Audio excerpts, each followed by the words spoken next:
Hi hello welcome to dress maker Bhavani. நாம் இன்றைக்கி snap button ட்ரெஸ்ஸில் எப்படி தைக்கிறதுன்னு பார்க்க போகிறோம். இதுதான் ஸ்னாப் பட்டன் பண்ணுற மெஷின்.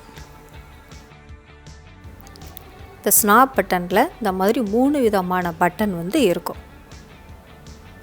இந்த பட்டன் இந்த பட்டனோட ஆப்போசிட் சைடு இதை திருப்பினீங்கன்னா இந்த ரெண்டுமே ஒன்று போல் இருக்கும். இப்போ இதை ட்ரெஸ்ஸில் எப்படி தைக்கிறதுன்னு பார்க்கலாம்.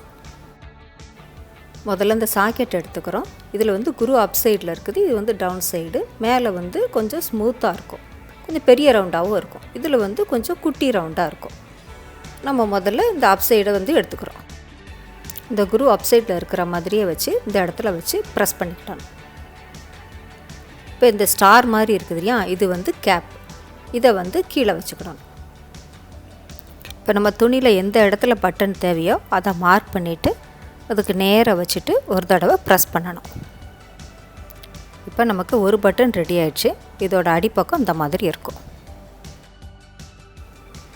இப்போ அடுத்த பட்டனில் இந்த குமிழ் மாதிரி இருக்குது இல்லையா, இது ஸ்டட்டு. இது அப் சைடில் இருக்கிற மாதிரி அப்படியே வச்சு ப்ரெஸ் பண்ணி வச்சுக்கிட்டணும். இந்த ஸ்டார் மாதிரி இருக்கிற அந்த கேப்பை கீழே வைக்கணும். இப்போ நமக்கு துணியில் எந்த இடத்துல பட்டன் தேவையோ அந்த இடத்துல வச்சுட்டு லைட்டாக ப்ரெஸ் பண்ணணும். இந்த மாதிரி 2 பட்டன் கிடச்சிச்சு இல்லையா, இதை ரெண்டையும் ஒன்றோடு ஒன்றா வச்சு ப்ரெஸ் பண்ணணும். மேல் பக்கமும் அடிப்பக்கமும் ஒன்று போல் இருக்கும். இப்போ இந்த மாதிரி பட்டன் நீங்கள் நைட் ட்ரெஸ்ஸில், குர்த்தாவில் எதில் வேணாலும் தைச்சிக்கலாம். மறக்காமல் உங்கள் கமெண்ட்ஸ் எழுதுங்க. இந்த வீடியோ உங்களுக்கு பிடிச்சிருந்ததுன்னா லைக் பண்ணுங்கள், ஷேர் பண்ணுங்கள், சப்ஸ்கிரைப் பண்ணுங்கள். தேங்க்ஸ் ஃபார் வாட்சிங்.